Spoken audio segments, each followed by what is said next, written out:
5 months after I sold my house, my truck, and almost everything I'd spent 30 years collecting, I wired $8,000 to a man I thought was my friend. 2 days later, he was gone. I didn't tell my son. I didn't tell my daughter-in-law. I didn't tell anyone back home. I sat in my apartment in Chiang Mai and stared at my laptop screen for a long time. And the only thought I had was that I needed to book a flight out of there before I lost anything else. My name is Alan. I was 64 years old when I made the decision to leave everything behind. I wasn't wealthy. I wasn't chasing some dream I'd seen in a magazine. I was a retired high school history teacher from outside of Tucson, Arizona, living on a state pension of about $1,800 a month and a small amount of savings I'd built up over the years. For a long time, that felt like enough. Then it started not feeling like enough. Every year the property taxes on my house went up a little. Every year my car insurance went up. Every year I found myself doing the math a little differently, rearranging the same numbers hoping they'd come out better. They never did. I'd spent 32 years teaching other people's kids about history, about people who made hard decisions, about what it costs to stay comfortable when the world is changing around you. And there I was, 63 years old, thinking that maybe I needed to take my own advice. I want to be honest about where the idea came from. It wasn't some grand moment of inspiration. I was sitting at my kitchen table one evening after dinner, procrastinating on something, and I ended up watching a video about a man who had retired to Thailand. He looked relaxed. His apartment looked nicer than mine. He said he was spending less per month than I was spending on my mortgage payment alone. I watched 3 more videos that night, then a dozen more over the next week. Then I found a Facebook group. Then I started running spreadsheets. I spent almost 8 months researching before I did anything. I read about the cost of living in Chiang Mai. I read about the non-immigrant OA visa, the retirement visa for Thailand. I looked at healthcare options, expat insurance plans, neighborhoods. I started following forums where people asked questions I hadn't even thought to ask yet. The more I dug into it, the more it seemed like something that could actually work. Not perfect, not a guarantee, but possible. My son, Jason, thought I was going through a phase. We talked about it a few times over dinner when he and his wife came to visit, and he listened patiently the way you listen to someone when you're not quite sure whether to take them seriously. My daughter-in-law was more direct. She asked me what I was going to do if I got sick. She asked me what I was going to do if I didn't like it. She asked me what I was going to do if I just got lonely. I didn't have great answers to any of those questions. I had research. I had spreadsheets. But I didn't have answers. The decision to sell the house didn't happen in one dramatic moment. It happened slowly, then all at once. One afternoon I called a realtor just to ask about the market, telling myself it was just information. 6 weeks later I had a signed purchase agreement on my kitchen counter. The house sold faster than I expected. I got a fair price. After the mortgage payoff and closing costs, I walked away with just over $160,000. That number looked large on paper. It felt like a countdown clock. After the house, everything else went quickly. The truck, the furniture, the tools in the garage I'd been collecting for years. A neighbor bought my riding mower. My brother-in-law took the workbench. I sold the rest through an estate sale company and a few online listings. Some things I gave away. Some things went in the trash. One afternoon I found a box of Christmas ornaments that my wife had collected when we were first married. We'd been divorced for 11 years by that point, but I still had the box. I sat on the garage floor and went through them one by one. I don't know how long I sat there. A week before my flight, the house was empty. I was sleeping on an air mattress in the bedroom, eating off a folding table. The rooms were different when they were empty. Bigger, quieter.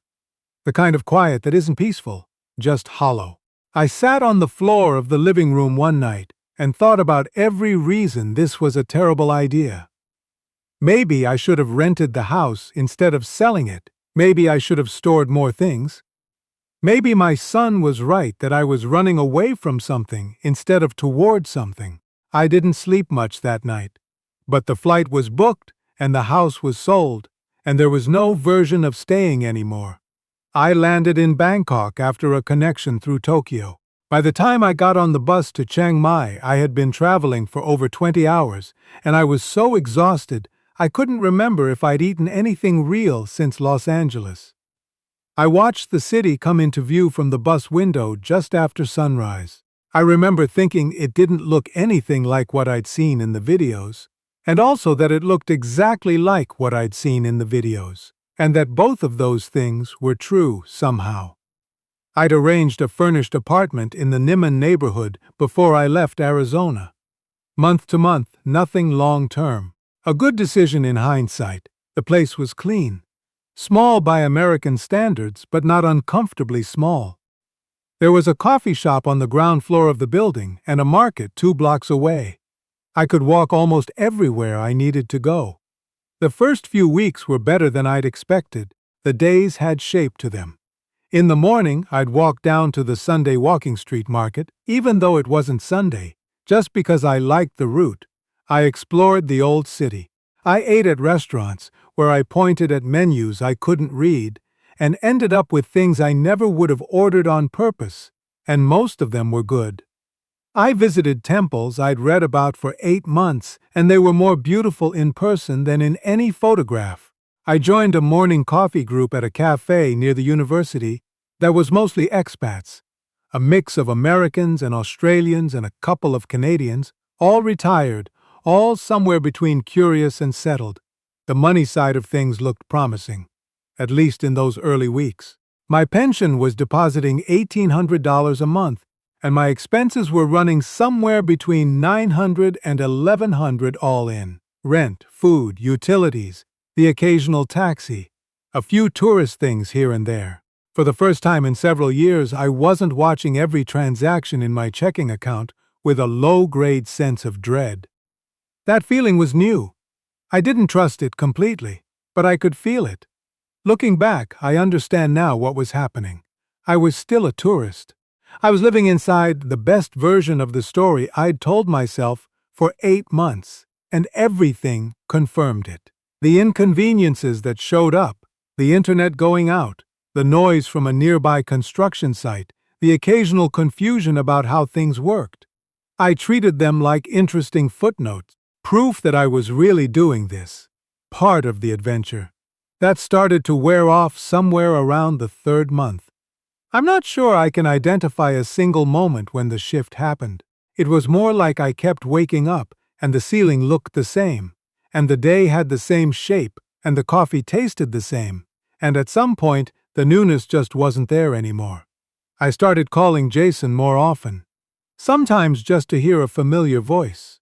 I started noticing things I hadn't paid attention to before: the humidity, the noise level at night, the particular loneliness of sitting in a restaurant full of people and not understanding a word of conversation around you. One morning, my son sent me a video clip from Thanksgiving, just a short one, maybe 40 seconds. The living room at his place in Phoenix, the whole family, his wife's parents, the kids running around, the dog trying to steal something off the coffee table. The same chaos it always was. I watched it 3 times. Then I put the phone down, and I didn't pick it up again for a couple of hours. I started comparing things. That was the real problem, though I didn't see it clearly at the time. Every time something wasn't quite right, my mind went to how it would have been easier at home. If the internet went down, I thought about my old reliable service back in Tucson. If I felt tired and didn't know where to go, I thought about the diner 3 blocks from my old house, where I knew the waitress by name, and she knew my order before I sat down. It wasn't really about the specific things I missed. It was about ease. It was about knowing exactly how everything worked without having to think about it. Then I met Leonard. I need to back up slightly to explain how I met Leonard. About 6 weeks after arriving, through the morning coffee group, I got connected with a small group of expats who got together on Thursday evenings, sometimes for dinner, sometimes just to walk around the night bazaar. Leonard came to a couple of those Thursday dinners. He was American, maybe a few years older than me, claimed to have been in Thailand for almost 3 years. He was easy to talk to. He seemed knowledgeable. He recommended places, had opinions on visa strategy, knew the names of good doctors if you needed them.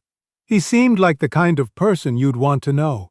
Over the course of maybe 6 or 7 weeks, Leonard told me about an investment opportunity.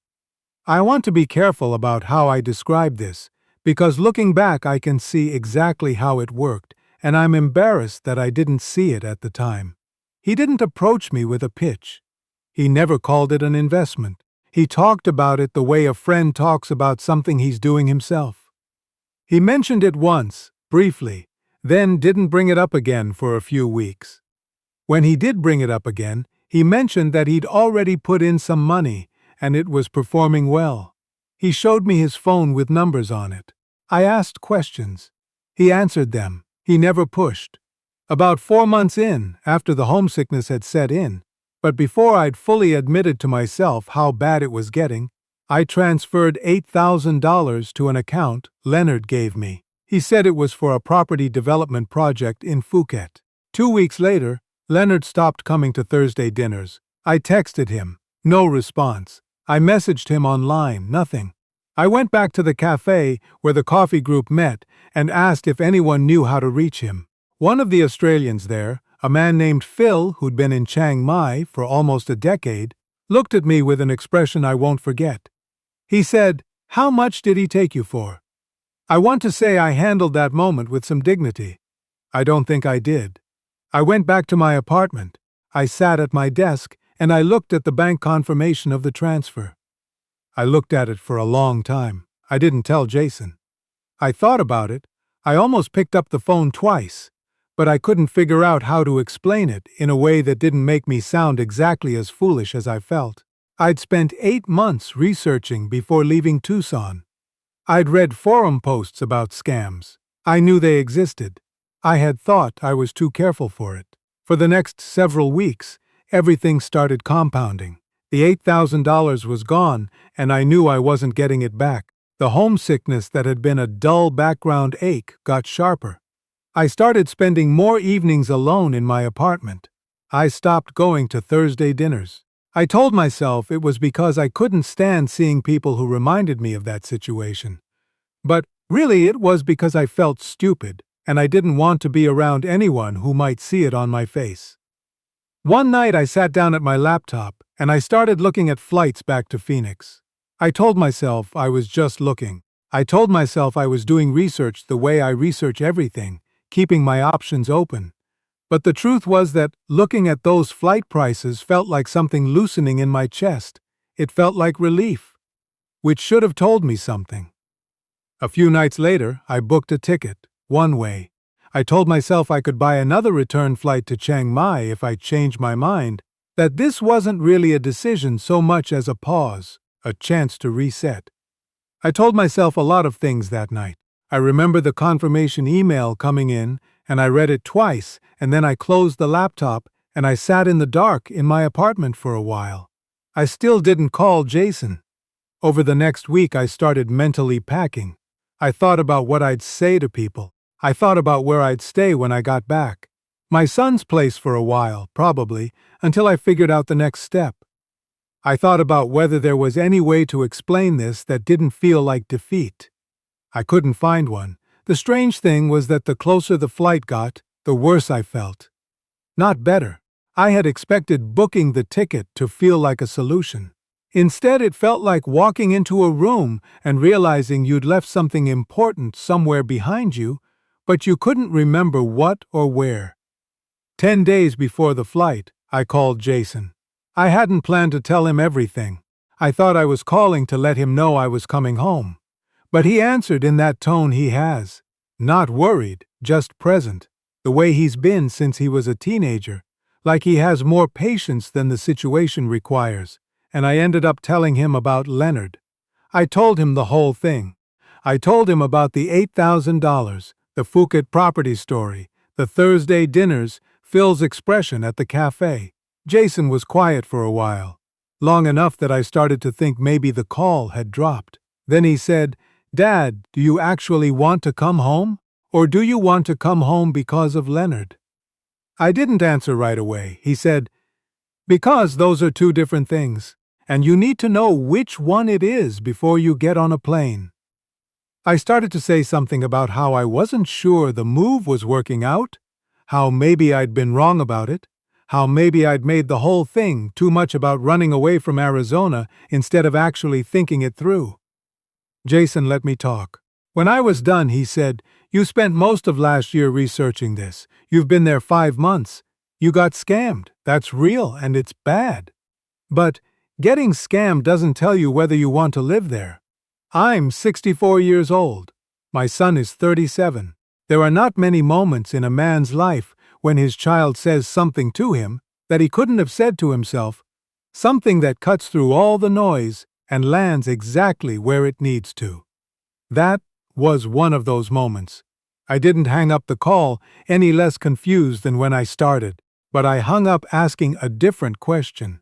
Not whether I'd made a mistake, not whether I should go home, but whether those two things, losing $8,000 and losing confidence in my decision, were actually the same thing or just happening at the same time. I didn't cancel the flight that night. I sat with it for a few more days. What I did instead was walk. Every morning I'd get up and just walk with no particular route, down through the old city, along the moat, through the Saturday market, which I'd been to plenty of times but never paid attention to in the right way. I started noticing things I'd stopped noticing, a temple I'd walked past a dozen times but never gone inside, a breakfast spot down an alley that had no English sign and some of the best food I'd found in 5 months, a community garden on the edge of a neighborhood where an elderly Thai man nodded at me every morning with an expression that managed to communicate both perfect indifference and genuine friendliness at the same time. On one of those walks, I ran into Phil again. He was sitting outside a coffee shop near the moat, and he saw me before I saw him. He waved me over and bought me a coffee, which felt like an apology even though he hadn't done anything wrong. We talked for almost 2 hours. Phil had been in Chiang Mai for 9 years. He'd come after a difficult divorce, sold his house in Melbourne, arrived with some savings, and a chip on his shoulder the size of the Great Barrier Reef, in his words. He told me about his first year, the isolation, the shame he felt when he got taken by a contractor on a renovation job he shouldn't have attempted, the months where he was convinced he'd destroyed his life by leaving Australia. He said, "Every person I know who's stayed here long-term has a version of that story. Some bad call, some money lost, some moment where they were absolutely certain they'd ruined everything. And almost every one of them says the same thing afterward, that the mistake wasn't the reason they almost left. The reason they almost left was that the mistake gave them permission to go." I thought about that for a long time. Because he was right. Leonard was $8,000 and a bruised ego, but the desire to get on that plane wasn't really about Leonard. It was about the fact that I'd been homesick for 3 months and hadn't wanted to admit it, and the scam gave me a reason to leave that sounded like logic instead of fear. I went home and opened my laptop. I pulled up the flight reservation. I sat there for a while. Then I called the airline, explained the situation, asked about cancellation. I had travel insurance. I'd bought a good policy before leaving Arizona, one of the few things I'd gotten completely right. Most of the ticket costs came back. The flight was gone. I won't pretend that solved anything overnight. The homesickness didn't disappear. The embarrassment about Leonard didn't disappear. But something shifted. I'd made a decision, not a reaction. There's a difference, and I could feel it. I gave myself 90 days. I told myself, 90 more days. If at the end of 90 days I still wanted to leave, I would leave. But I'd leave having actually tried to build something here instead of just weathering it. The first thing I did was go back to Thursday dinners. I told Phil I was going back and he said he'd go with me, and he did. Most of the group was still there. A couple of people had heard what happened with Leonard through the grapevine. And one man came up to me that first night and told me something similar had happened to him in his second month, that he'd lost about $3,000 to a fake language school investment. He said he'd thought about leaving for 6 months afterward. He'd been in Chiang Mai for 4 years now. I started building routines. That sounds simple, and maybe it is, but it mattered. There was a coffee shop on a small street near the university where I started going every weekday morning around 8. After 2 weeks, the staff knew what I wanted without me saying anything. After 3 weeks, a handful of the other regulars started nodding when I came in. It's a small thing, but there is something in being recognized. Not known, necessarily, just recognized. It tells some part of your brain that you exist in this place, that you're not just passing through. I started taking Thai language classes. Badly. I'm not naturally good at languages, and tonal languages in particular make my brain feel like a circuit board in the rain. But I went twice a week, and the instructor, a young woman named Pim, which I later learned was a nickname, had the patience of someone who had seen much worse. I could order food after a month. I could ask basic directions after 2. People's faces changed slightly when I tried, not dramatically, but something opened up. I started taking care of the financial situation more methodically. One of the people from the Thursday group, a man named George, who'd been an accountant in Denver before retiring, walked me through the expat banking setup I should have gotten right from the beginning. A proper international account, automatic transfers set up more cleanly, a clearer monthly budget broken down into categories. It took one afternoon. I should have done it in month 1. Somewhere around week 7 of my 90 days, I realized I'd stopped checking flights. I'm not sure when exactly it happened. I just noticed one evening that it had been a while. Then I tried to remember the last time I'd thought about Phoenix, not just thought of it in passing, but seriously considered going back. I couldn't remember. The feeling that came over me in that moment wasn't triumph. It wasn't even happiness exactly. It was more like, oh, this is just where I live now. The Philippines isn't my home. Chiang Mai is. That distinction might not sound significant if you haven't gone through what I went through to get here, but it is. There's a difference between a place you're testing and a place you live. The moment you stop testing it, something changes. Today I still call Jason every week, sometimes twice a week. I still miss holidays. Last Christmas I was on a video call with my son and his wife and their 2 kids, and his daughter held up a cookie she'd decorated for me, and I had to hold it together in a way that wasn't easy. I still have days when everything feels harder than it should. I still have moments when I miss knowing where things are without having to look for them. But I haven't thought seriously about leaving in 6 months. If you're thinking about doing something like what I did, here's what I'd tell you. Visit first. I cannot say this strongly enough. Visit for longer than a vacation. 3 months if you can, with real cost tracking, not tourist math.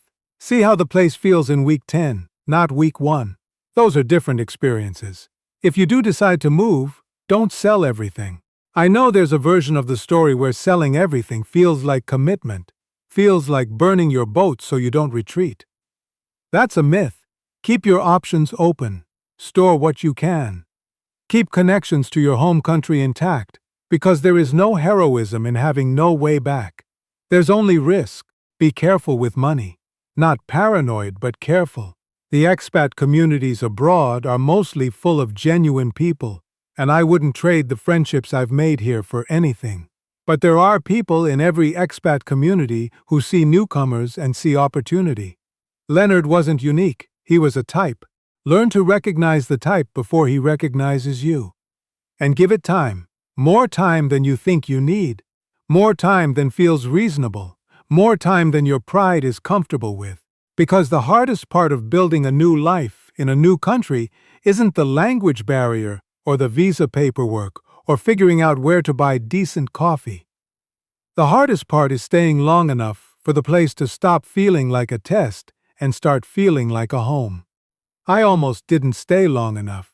I was about 48 hours from getting on that plane and going back to Phoenix and spending the rest of my life wondering what would have happened if I'd stayed.